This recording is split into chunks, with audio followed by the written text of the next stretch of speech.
The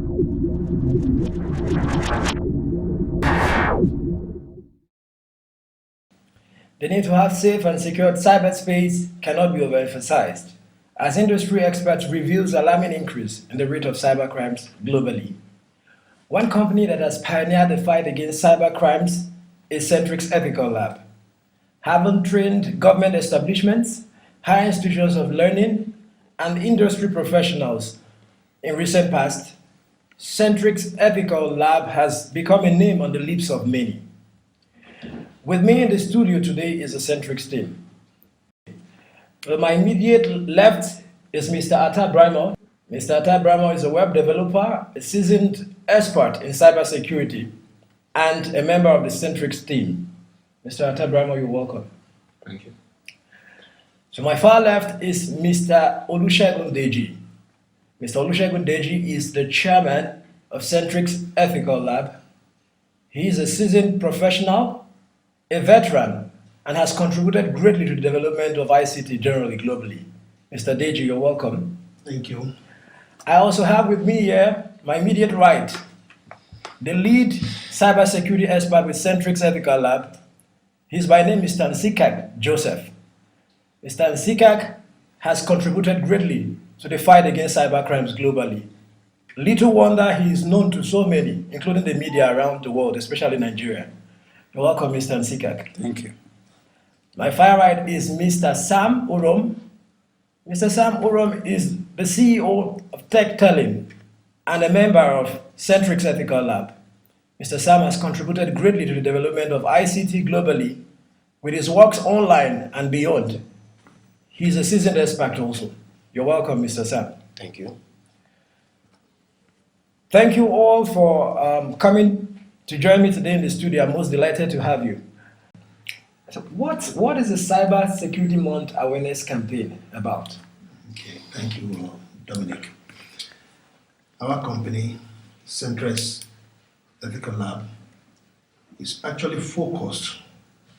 Our main objective in the lab is to develop software, applications, and not only that, devote our time with all these professionals we have on the team to helping the public, to be aware of what and everything that can happen to them on the internet. The internet is just an open space. Who is securing it? Who is guarding it? We don't even have a cyber law in this country yet. So my team, Centrex team, are devoted, and we decided to just take this month. This is our 4th year in existence. We decided to take this month, September, as our anniversary month, and start this awareness in the whole country. And I can say we are getting somewhere, and hopefully a lot of people will know about us. Thank you very much, sir. Thank you very much, sir. Mr. Nsikak, you are the lead cybersecurity expert with Centrex Ethical Lab. I hear cybersecurity all over the place. Can you tell me what exactly is cybersecurity? Thank you. As the name implies, cybersecurity. Cyber is a visual world where we all conduct our day-to-day business. Now, the security aspect comes in protecting or safeguarding our cyberspace.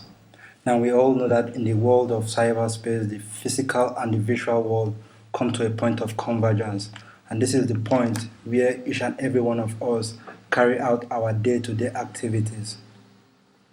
Thank you. Mr. Atta, I'm very aware that you are a Java programmer and you've developed a whole lot of applications running on PCs and even on the internet. And you're also a member of this cybersecurity team. Over the years, we've heard industry experts make use of words, terminologies like malware, keyloggers, and trojans. And I'm very sure our viewers are very unaware of the implications of these terminologies. They don't really know what it means. Now, can you, in simple terms, tell us exactly what they mean? What exactly is malware, keylogger, and trojan? What do they mean? Okay, basically, unlike physical crime, you can't always have physical access to whoever it is you're investigating. However, that's from the investigator's aspect. Now, on the side of the attacker, it makes more sense if you can deploy a system remotely and have access to your victim without even touching the PC. This is actually where keyloggers come in. A very good example is a situation whereby everything you type on your PC is sent remotely to your attacker system, thereby using this to compromise your security. But the way around this, however, is to have a secure system in place that checks everything you do on your PC. Downloading and all that must be monitored. We have third-party applications that do all that, thereby reducing the way these keyloggers and the rest are remotely deployed and executed on the system without administrative privileges. Okay. So basically, what you're saying is that keyloggers, trojans, malware, they're actually sent by an attacker to a Yeah. victim's computer. They're sent by attackers. Oh, and these attackers are hackers, I want to believe. The hackers, yeah. Okay. The hackers. Are they all hackers? There's actually a misconception about that term. We have hackers and we have crackers. Okay. Hackers are people who make your applications better for use, while crackers are those who try to break your application. So they are crackers. The people you're talking about are crackers. Interesting. Very well said then. Yeah, Very and well we said. have also seen cases where government uses malware to spy on their citizens. Oh, interesting. Now, Mr. Nsikak, a few months ago, a popular Nigerian newspaper, this day to be precise, had an excerpt from an interview made with you, displayed on their newspaper. And I won't believe that a very interview was on the contract awarded to an Israeli company regarding monitoring the Nigerian cyberspace. Can you tell our viewers exactly what that contract was to be about and your opinion on it? The contract was basically safeguarding or using the internet to gather intelligence. Now, in my own background, we call that clandestine cyber unit, taking a traditional spy tradecraft from the old-fashioned way, moving it to the cyberspace to gather intelligence and relating it to human understandable language. Interesting. So by that arrangement, the Nigerian government was trying to give her access to her cyberspace to a foreign company to monitor, if I want to believe. Yeah, I will say that as two aspects of it. Not giving the entire cyberspace to a foreign country per se, but we know this has to do with national security. Now, when it comes to security, you don't do this alone. Now, there are aspects where you get wise system to monitor communications, and there are aspects at which human intelligence or human capacity is also needed. Now, the federal government giving the entire system to the Israeli to use is one side. Now, Israeli being able to use the system, not compromising our national security, is another aspect of that. So I think the federal government should work together with the Nigerian to have a balance on that deal. With indigenous Nigerian cybersecurity companies. Yes. Okay. Thank you very much. Very well said then. Mr. Chairman, you have been, it's obvious you've been able to build a formidable team in the last few years. And the question here is security. But do you think there can be a permanent lock, like a permanent solution to the issue of security? That's a very broad question. A permanent lock to the security. We've not even been able to secure our borders. Not been able to secure, but we have to start from somewhere. Security begins with you and myself. We in the ICT industry, especially those of us now that are into the cyber security, you know, if you don't secure at all, you understand? If you do not even secure at all, you know, you know you're not safe. So it's better. We cannot say there can be a permanent, but you know, starting from somewhere, little by little, we will get there. No, little by little, we'll get there. We hope. I mean, we get there gradually. Mr. Nsikak, can there be a permanent solution to the problems of cyber crimes? Well, to the best of my knowledge, there is nothing like perfect security solution. Just like your house, when you build a house and you put a door. Now, the key of your house, there's no perfect lock that can suit your house. Anybody can pick the lock and unlock it. So when it comes to cyber security, there's no perfect lock, but we can prevent it through the method of awareness. Okay.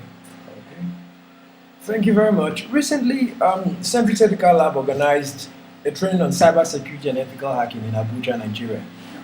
And many might wonder, what exactly do you mean by ethical hacking? What do you mean, Mr. Nsikak? Okay. Now, ethical hacking is doing it in the right way. Now we have hacking on its own. The term hacking used to be a set of group of guys that are very good in computing. But the media has put an hype on it. So now anytime you hear about hacking, people think is the wrong aspect of it. Now, ethical hacking simply means training a professional to combat cybercrime or training a professional to hack the system before a malicious hacker gets access to the system. Interesting. Wow. Very well said. To add to what he said, it is the name hacking has been pejorative. That is to say, when we put the ethical in front of it, it takes the pejorative part of it out. Oh. Now, you can say it's a good and the bad, the good guys and the bad guys. So the ethical hackers are the good guys. Okay. Thank you very much, sir. Very well said, sir. These vulnerabilities regarding infrastructures, ICT infrastructures, if I may ask, do they also affect mobile devices? How vulnerable are mobile devices? Mr. Sam Urom, your site explains a whole lot about ICT, and I observed very recently you've been throwing so much light on cybersecurity. How vulnerable are mobile devices? Well, over the years, during the days of Symbian operating systems used by Nokia phones, the iOS, that is the Apple operating system. Recently, we know about the Android platforms. Okay. Now, if you remember, or if you can recall rather, the Symbian operating systems, it got to a point where people started having antiviruses on their Nokia phones. If you remember the Nokia N90 and all that. Okay. So that shows you actually that mobile phones can be vulnerable. All right, and then coming to the iOS, I can still remember when iPhone 5 was released. Okay. A vulnerability was discovered on that iPhone 5, being that once you plug in a charger to the port, you can easily hack the phone, like unlock it, right? There was once a vulnerability on that before they updated the operating system. That shows also that iPhone 5 can be hacked. as at then, right? And then coming to the Android operating systems, being that Android OS are very open, like the Samsung uses Android OS, the HTCs, the Technos. So different people have unlimited access to tweak and untweak. Okay, the Android is an open source. Very, very open source. So you can customize yours, I can customize mine. So it leaves it open. Very, very open. Because, okay, let's assume you customized yours and you didn't have security in mind. It leaves it very, very vulnerable. And then, let's go wider. Your phones can be tapped. When you make your calls can be tapped, your messages can be tapped, your history, your when you surf your web, your notepads, all of it can all be tapped. So it's mobile phones are very, very vulnerable. Thank you very much. Coming back to you, Mr. Grimer. Earlier you talked about malware, keyloggers, and trojans, and I want to know, can these malwares, can they actually be sent to mobile phones also to spy on people? Well, in response to that, yes, it all depends on the format. Now, whether you can send something depends on the medium to which you're sending and the format in which you're sending. So if they can be sent to mobile devices, yes, they can be sent as images, they can be sent as PDF documents, they can be sent as executable files. So yes, they can be sent. Interesting. Wow. Indeed, almost all ICT infrastructures are vulnerable based on this.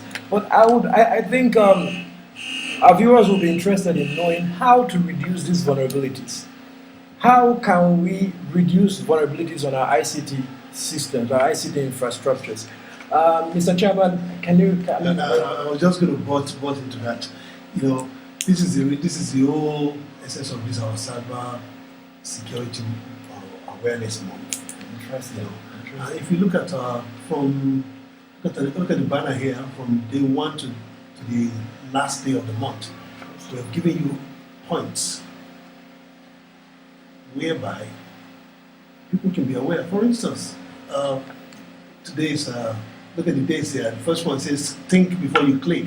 Use strong passwords. People don't even care about the password. I mean, this is the only country I see people to give their ATM card for other people to go and collect, take money from the ATM for them. That is wrong. You don't back up your files. When this happens, you are going to get in trouble. If you lose your data, how do you recover them back if you don't back up? Strong antivirus, and you have to be discreet with your information. All those things we're talking about. The security, we say, starts from you and myself. If you leave your things open, anyone can just look at it, and that's where the problem starts. So we're making a lot of people aware of the vulnerability they have. This young man was just talking about mobile devices. Do you know that through your mobile device, people can get into your office infrastructure? People nowadays take they connect their phone wireless to their office phone. You are so vulnerable. You can be hacked. A lot of things can happen to you through these devices. So, our Cyber Security Awareness Month is geared towards this, enlightening the public, showing them what needs to be done. And I think you will agree with me that we're getting somewhere. Thank you very much, sir. Yes, with me on set has been the Centrex cyber security team, and we've been talking about cyber security in general. We're aware that they're celebrating their cyber security month, and we've had industry experts, and their chairman, Mr. Deji, has told us a whole lot about how to avoid these vulnerabilities. But I think the team still has their last word to tell the general public. Mr. Drop, what's your last take on this? Yeah, my last take is first, you should keep it very simple. Two, follow this guideline on our calendar. And lastly, I urge every member of the society to follow us on our Facebook page, YouTube, Twitter, and we have a whole lot of stuff we are giving out as part of the activity marking Centrex Cyber Security Month. So you can follow us and win goodies for yourself. Thank you. And also you can visit us on our website at www.centrexethicallab.com. Thank you very much, Mr. Nsikak. Mr. Atta, do you have anything to tell the general public? Okay. As a contribution to what I've said earlier, at Centrex, we don't really believe in antiviruses. Let's build for you. We believe your security should be in every line of code we write. So let's build for you, and with that, we think you'll be secure.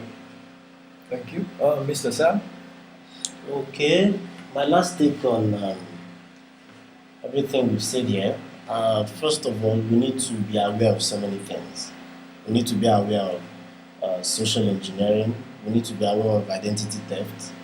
We need to be aware of frauds and scams. We need to get updated. We need to get information. You know, there are several sources of information. You can use the website. You know, visit our website, check our blogs. You get updates. Go to some technology websites. For instance, techtelling.com.